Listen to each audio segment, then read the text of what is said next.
Hello friends, welcome back to my channel দাদা study centre. তো বন্ধুরা, আজকের এই ভিডিওটিতে আমার আলোচনার বিষয় হলো তোমাদের যে ইংলিশ গ্রামারের ন্যারেশন চেঞ্জ করাচ্ছিলাম, আজকে তার পার্ট 3 ক্লাস। এই পার্ট 3 ক্লাসে আমরা সাধারণত narration change of interrogative sentence কীভাবে ডাইরেক্ট থেকে ইনডাইরেক্ট আমরা কনভার্ট করব, মানে ট্রান্সলেশন করবো, সেটাই তোমাদেরকে দেখাবো। তো তোমরা ভালো করে মন দিয়ে দেখো প্রথমত তোমাদেরকে জানতে হবে কিছু রুলস। ইনডাইরেক্ট ইন্টারোগেটিভ সেন্টেন্সের কিছু রুলস জানতে হবে। দেখো, প্রথমে সেড বা সেডুর পরিবর্তে আস্কড বসবে, ক্লিয়ার ব্যাপারটা প্রত্যেকের কাছে। কমা বা ইনভাইটেড কমা, দেখো কমা ইনভাইটেড কমা, দেখো এই জায়গাটা, এই যে কমা আছে, ইনভাইটেড কমা দিয়ে আছে, এটা তোলার জন্য সবসময় ইফ বসবে। কিন্তু রিপোর্টিং স্পিচটি WH ওয়ার্ড দিয়ে শুরু হয়, তাহলে ইফ না বসে WH ওয়ার্ডটা বসবে। যদি WH ওয়ার্ড দিয়ে শুরু হয় তখন ইফ বসবে না, বসবে তখন WH ওয়ার্ডটি। দেখো, বাইরের নাউন বা প্রনাউন অনুযায়ী ভিতরের প্রনাউনগত পরিবর্তন হবে। বাইরের নাউন বা প্রনাউন অনুযায়ী ভিতরের প্রনাউনগত পরিবর্তন হবে। দেখো, সেড অথবা সেড ডু থাকলে পূর্বে উল্লেখিত টেন্সগত পরিবর্তন হবে। সেড অথবা সেড ডু আছে, এখানে সেড অথবা সেড ডু আছে, তাহলে সেটা টেন্সগত পরিবর্তন হবে। দেখো, তোমাদেরকে পার্ট 1 ক্লাসেই আমি দেখিয়েছিলাম। পার্ট 1 ক্লাসটা যদি পেতে যাও তাহলে ভিডিও ডিসক্রিপশানে চলে যাও, এছাড়া ভিডিওর এন্ড স্ক্রিনেও পেয়ে যাবে। ঠিক আছে, আই বাটনে দিয়ে রাখার চেষ্টা করবো, ওখান থেকেও পেয়ে যেতে পারো, সমস্ত জায়গা থেকেই পেয়ে যাবে। দেখো, এই যে সেড ডু আছে, সেড বা সেড ডু থাকলে টেন্সগত পরিবর্তন হবে। মানে আমি আগে বলেছিলাম, প্রেজেন্ট ইনডিফিনাইট টেন্স থাকলে সেটা পাস্ট ইনডিফিনাইট হয়ে যাবে, প্রেজেন্ট কন্টিনিউয়াস থাকলে পাস্ট কন্টিনিউয়াস। এইভাবে একটা নিয়ম প্রথম ক্লাসে আমি করিয়েছিলাম। সেই জন্য নিয়মগুলো যদি পুরো জানতে চাও তাহলে প্রথম ক্লাসটা ভালো করে দেখো, ওখান থেকে জেনে যাবে। দেখো, এরপর দেখো, ইন্টারোগেটিভ ফর্মটি অ্যাসার্টিভ ফর্মে রূপান্তরিত হবে। তাহলে এখানে দেখো, তোমাদের একটা আমি এক্সাম্পল দিয়েছি। তাহলে দা বয়, এই যে সেড ডু আছে, সেড ডুর জায়গায় আমি কি করব? দেখো, আমি তো আগেই বলে দিচ্ছি সেড ডুর জায়গায় কী হবে, আস্কড হবে। তাহলে আমি দেখো উত্তর লিখছি, ইনডাইরেক্টে করছি, লিখলাম দা বয়। এখানে যে সেড ডু আছে, সেড ডুর জায়গায় আমি আস্কড লিখব, ASKED, আস্কড মি। আর এই যে কমা আর ইনভার্টেড কমা আছে, এটা তুলবো। তাহলে তোলার জন্য দেখো, এখানে তো ইজ আছে, WH ওয়ার্ড দিয়ে নিশ্চয়ই শুরু নয়। আমি বলেছি তাহলে কমা ইফ বসবে, কিন্তু WH ওয়ার্ড থাকলে তখন WH ওয়ার্ডটা বসতো। যেহেতু WH ওয়ার্ড নেই, সেই জন্য এই এখানে যে ইফটা আছে, নিয়ম অনুযায়ী এই ইফ বসে যাবে, ইফ। এটুকু পার্ট আশা করছি তোমাদের প্রত্যেকেরই ক্লিয়ার হয়ে গেছে। এখানে কারো কোনো অসুবিধা নেই? কারো কি অসুবিধা আছে? কারো যদি অসুবিধা থাকে বলো। নেই নিশ্চয়ই কারো। এরপরে দেখো, এই যে এখান থেকে না, এখানটা দা ম্যাঙ্গোটা কি? এটা এখানে দা ম্যাঙ্গোটাই তো subject. Is the mango sweet, the ম্যাঙ্গোটাই সাবজেক্ট। তাহলে দা ম্যাঙ্গোটা আমি আগে নিয়ে চলে আসবো। The is the, if the mango, if the mango, আচ্ছা ইজ আছে, তাহলে আমি যদি টেন্সগত পরিবর্তন ঘটাই, এটা তার মানে কি, প্রেজেন্ট ইনডিফিনাইট টেন্স আছে, এটা পাস্ট ইনডিফিনাইট টেন্স হয়ে যাবে, তাই তো? তাহলে তখন ইজটা কি হয়ে যাবে? ওয়াজ হয়ে যাবে। তাহলে দ্য ম্যাঙ্গো ওয়াজ, যেরকম সুইট আছে সুইট বসিয়ে দাও,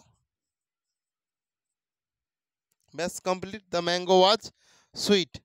কারো যদি কোনো প্রশ্ন থাকে এখানে বলো, এটাই তোমাদের আনসার। আশা করছি তোমরা প্রত্যেকেই বুঝতে পেরেছো, কারো কোনো জায়গায় সমস্যা নেই, করে নাও প্রত্যেকে।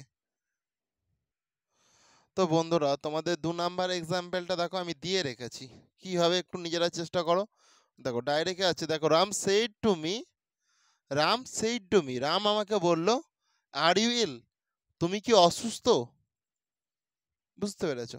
এবার এটা যখন ইনডাইরেক্টে করব, কি করব? দেখো, ইনডাইরেক্টে করলে দেখো, এখানে যেরকম রাম আছে, আমি দেখে দেখে রাম বসিয়ে দিলাম। এই যে সেড ডু আছে, সেড ডুর জায়গায় আমি কি বলেছি, সেড বা সেড ডুর জায়গায় কি বসবে? আস্কড বসবে। সেই জন্য এখানটা আমি আস্কড লিখলাম, আস্কড। তাহলে আস্কড হয়ে গেল। এই যে মিটা আছে, এই জায়গায় আমি দেখে মিটা বসিয়ে দিলাম। ব্যাপারটা এতটুকু প্রত্যেকের কাছে ক্লিয়ার হয়ে গেছে আশা করছি। এরপর এই যে কমা আর ইনভার্টেড কমা আছে, এটা তোলার জন্য আমি তো আগেই বলেছিলাম ইফ বসবে, যেহেতু এটা 8টা WH ওয়ার্ডের মধ্যে পড়ে নে। WH ওয়ার্ড থাকলে সেই ক্ষেত্রে আমি WH ওয়ার্ডটা বসাতাম। তাহলে ইফ হয়ে গেল। আচ্ছা, এই ইউটা কাকে রেফার করছে? রাম আমাকে বলল তুমি অসুস্থ, তাহলে ইউটা নিশ্চয়ই আমাকেই রেফার করছে, মিকে। সেই জন্য কি হয়ে যাবে, এটা মিকে যেহেতু রেফার করছে এখানে আই হয়ে যাবে, সেই জন্য আই করলাম আমি, আই। এরপরে দেখো এই আর আছে, আর থাকলে কি হবে, এটা তো পাস্ট, এটা তো প্রেজেন্ট ইনডিফিনাইট, তাই তো, তাহলে ওয়াজ হয়ে যাবে। তাহলে এটা আমি ওয়াজ করে দিলাম, আই ওয়াজ, যেরকম ইল আছে ইল আমি বসিয়ে দিয়েছি, ব্যাস কমপ্লিট আমার হয়ে গেল। আশা করছি তোমরা প্রত্যেকেই বুঝতে পেরেছো, কারো অসুবিধা নেই, যদি অসুবিধা থাকে সেটা কমেন্টে জানিও অবশ্যই। তো বন্ধুরা তোমরা প্রত্যেকে 3 নাম্বার এক্সাম্পলটা দেখো ভালো করে। I said to him, do you know him, do you know him. ব্যাপারটা দেখো, এখানে যে ডু আছে, ডুটা কি ফার্স্ট ফর্ম, তার মানে প্রেজেন্ট, এটা প্রেজেন্ট ইনডিফিনাইট টেন্স। আচ্ছা, তাহলে প্রেজেন্ট ইনডিফিনাইট টেন্স থাকলে সেটা কি আমাকে পাস্ট ইনডিফিনাইট করতে হয়। পাস্ট ইনডিফিনাইট টেন্সের ক্ষেত্রে সবসময় ভার্বের কি ফর্ম বসে, সেকেন্ড ফর্ম। তাহলে ডু এর সেকেন্ড ফর্ম কি বলো, ডু নাই, ডুটা করা যাবে না এখানে, এইটাকে, এটা ভার্ব, তাহলে নো এর সেকেন্ড ফর্ম কি, new, K N E W, new হয়ে যাবে। এইভাবে আমরা দেখো কিভাবে করছি, এই জায়গাটা একে বুঝিয়ে দিলাম, মানে ভার্বের এই জায়গাটা, না হলে তোমাদের অসুবিধা হতে পারে, ওই জন্যই।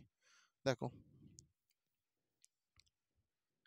এখানে যেরকম আই আছে, আই করলাম, সেড ডুর জায়গায় আমাদের আক্সড হবে, আমি আক্সড লিখলাম, এ এস কে ইডি, আক্সড করলাম। যেরকম হিম আছে আমি হিম করলাম, কমা আর ইনভার্টেড কমা তুলবো, সেই জন্য দেখো ইফ করছি। ব্যাপারটা ক্লিয়ার হয়েছে? এরপরে দেখো এই যে ইউ আছে, ইউটা কাকে রেফার করছে? আই সেড টু হিম, আমি তাকে বললাম তুমি কি অসুস্থ, তুমি কি অসুস্থ, মানে না, আচ্ছা তুমি কি তাকে চেনো, ডু ইউ নো হিম, তুমি কি তাকে চেনো, তাই তো, মানে ইউটা তোমাকে রেফার করছে, হিমকে, তাহলে হিম থাকলে ওটা কি হয়ে যাবে, হি হয়ে যাবে, মেয়েদের ক্ষেত্রে সি হয়ে যাবে, তাই তো, এটা হি করছি, তাহলে ইফ হি। আচ্ছা, এরপরে দেখো এই ডুটা কিছু কাজ নেই এখানে, ঠিক আছে, ঠিক আছে, ডুটাকে খালি আমাকে দিয়েছে এটাকে চেনার জন্য, ঠিক আছে। এরপরে দেখো তাহলে হি, হি এর পর কি বসবে, ভার্ব বসবে, ইউটা হি হয়ে গেল, হি এর পর ভার্ব নো আছে, নো এর সেকেন্ড ফর্ম বসবে নিউ। এখানে যেরকম হিম আছে, হিমটা সেরকমই বসিয়ে দেবো, সেই জন্য হিম লিখে দিচ্ছি, ব্যাস করে নাও প্রত্যেকে। আশা করছি তোমাদের কারো অসুবিধা নেই বুঝতে, আর যদি বুঝতে অসুবিধা থাকে অবশ্যই কমেন্টে জানিও সেটা।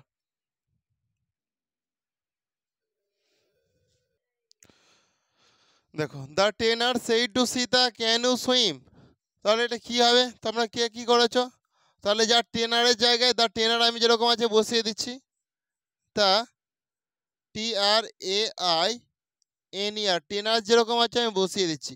এই যে আক্স টু সেড টু আছে, সেড টুর জায়গায় কি হবে, আক্সড, এ এস কে ডি, আক্সড। সীতা যেরকম আছে সীতা আমি বসিয়ে দিচ্ছি, আক্সড সীতা। আচ্ছা এই কমা ইনভার্টেড কমার জন্য ইফ বসে, কিন্তু এখানে ওয়েদার বসালে আরো বেটার হয় জিনিসটা, ডাব্লিউ এইচ ই এ, ডাব্লিউ এইচ ই এ টি এইচ ই আর। কেউ যদি ইফ বসিয়ে থাকো ভুল হবে না, ঠিক আছে। ওয়েদার দেখো ইউটা কাকে রেফার করছে, সীতাকে রেফার করছে, তাহলে সীতা যেহেতু একটা মেয়ে তাহলে কি বসবে, সি বসবে, সি, সি। এরপর দেখো কি বসবে বলো, ক্যান, ক্যানের সেকেন্ড ফর্ম কি, ক্যান কুড, এই ক্যানের second form could, could swim. Clear হয়েছে ব্যাপারটা, বুঝতে পেরেছ, করে নাও।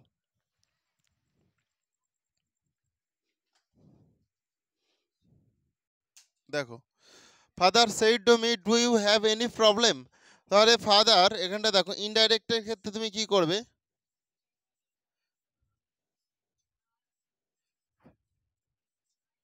ফাদার এই সেড টুর জায়গায় আক্সড হবে, সেড টুর জায়গায় আক্সড করতে পারো, কেউ এনকোয়ার্ড অফ করতে পারো, আরো বেটার হবে জিনিসটা, ঠিক আছে, E N Q I, E N Q U I I R E D, enquired of, বা মানে নিশ্চয়ই খোঁজ খবর নিয়েই মানে বলেছে, এনকোয়ারি থেকে এনকোয়ার্ড অফ, ঠিক আছে, ENQUIENQUIRED, এনকোয়ার্ড অফ। এখানে যেরকম মি আছে, মি করলাম। ফাদার এনকোয়ার্ড অফ মি বা আস্কড, এটাও করতে পারো। আচ্ছা, এরপর কমা ইনভাইটেড, কমার জন্য তুমি এখানে ইফও করতে পারো, ওয়েদারও করতে পারো, ঠিক আছে। WHEATH, ওয়েদার করছি আমি, WHEATHER, ওয়েদার। দেখো এখানে হ্যাভ আছে, এই বাক্যটিতে হ্যাভ আছে মানে এটা কোন টেন্স আছে বলো? প্রেজেন্ট পারফেক্ট টেন্সে আছে। কিসে আছে এটা? প্রেজেন্ট পারফেক্ট টেন্সে আছে। তাহলে এটা কিসে হবে? পাস্ট পারফেক্টে হবে। তো পাস্ট পারফেক্টে হ্যাভের জায়গায় কি বসে যাবে? হ্যাড বসবে, তাই তো। দেখো তাহলে আমাকে জিজ্ঞাসা করছে ইউটা, ইউ মানে কাকে রেফার করছে? মিকে, মানে আমাকে। Weather I had any problem, PROBLEM, problem. তাহলে দেখো কি হয়ে গেল জিনিসটা, father enquired of me weather I had any problem. বুঝতে পেরেছো? কারো কোনো প্রবলেম নেই তো? ঠিক আছে, করে নাও। দেখো এরপরে দেখো নেক্সট এক্সাম্পলটা দেখো। দেখো I said to him what is your name. দেখো এতক্ষণ পর আমরা WH একটা ওয়ার্ড পেয়েছি, তাহলে আমি এখানে দেখো কি বলেছিলাম, দেখো 2 নাম্বার এটাতে রুলসটাতে কমা ইনভার্টেড কমার জন্য ইফ বসবে, কিন্তু রিপোর্টিং স্পিচটি যদি WH ওয়ার্ড দিয়ে শুরু হয় তাহলে ইফ না বসে WH ওয়ার্ড বসে যাবে। তাহলে এবার আমি ইফ বা ওয়েদার কিছুই বসাবো না, WH ওয়ার্ডটা বসাবো। ক্লিয়ার হয়েছে ব্যাপারটা?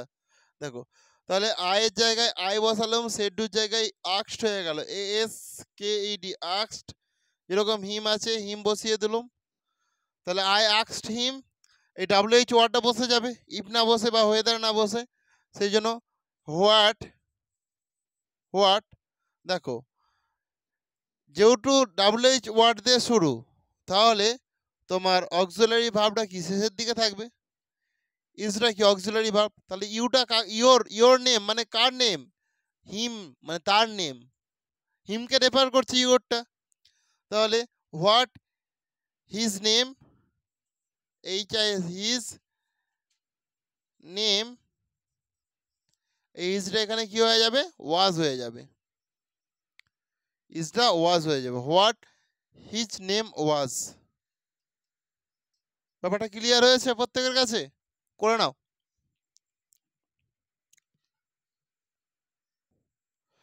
I said to Ram where do you live. ব্যাপারটা ক্লিয়ার হয়েছে? দেখো আয়ের জায়গায় আমি আই লিখলাম, এই সেডুর জায়গায় কি করব? আস্কড করব, ASKED, আই আস্কড। এখানে যেরকম রাম আছে আমি রাম লিখলাম, আই আস্কড রাম। দেখো এই যেহেতু হোয়ার একটা WH ওয়ার্ড, তাহলে হোয়ারই আমি বসিয়ে দেবো, WHERE, হোয়ার। আচ্ছা এরপরে দেখো সাবজেক্ট এখানে ইউ, তো ইউটা কাকে রেফার করছে? রামকে রেফার করছে। তাহলে রাম একজন কি? Third person singular number, Ram. সেই জন্য এটা কি হয়ে যাবে? হি হয়ে যাবে। রাম বলতে হিকে বোঝাচ্ছে, হি বলতে রামকে বোঝাচ্ছে। তাহলে হোয়ার হি, এ দেখো এটা দেখো ডু আছে, তাহলে এটা নিশ্চয়ই কিসে আছে? প্রেজেন্ট ইনডিফিনাইট টেন্সে। এটা পাস্টে করতে গেলে পাস্ট ইনডিফিনাইট টেন্স হয়ে যাবে। তাহলে লিভের সেকেন্ড ফর্ম কি? লিভড। হোয়ার হি লিভড করে দাও, LIVED, লিভড। ব্যাস কমপ্লিট। ক্লিয়ার হয়েছে ব্যাপারটা? তো বন্ধুরা তাহলে আজকের ক্লাসটা আমি এখানেই শেষ করলাম। আর ক্লাসটি তোমাদের কেমন লাগলো তোমরা প্রত্যেকে কমেন্টে জানিও। ক্লাসটি যদি তোমাদের প্রকৃত ভালো লেগে থাকে তাহলে অবশ্যই তোমরা বেশি বেশি পরিমাণে বন্ধু বান্ধবদের মধ্যে শেয়ার করে দিও। আর হ্যাঁ, যদি তোমাদের আরও এক্সাম্পলের প্রয়োজন হয় সেটা কমেন্টে লিখো, আমি তোমাদের করাবো। থ্যাংক ইউ, আসছি তাহলে।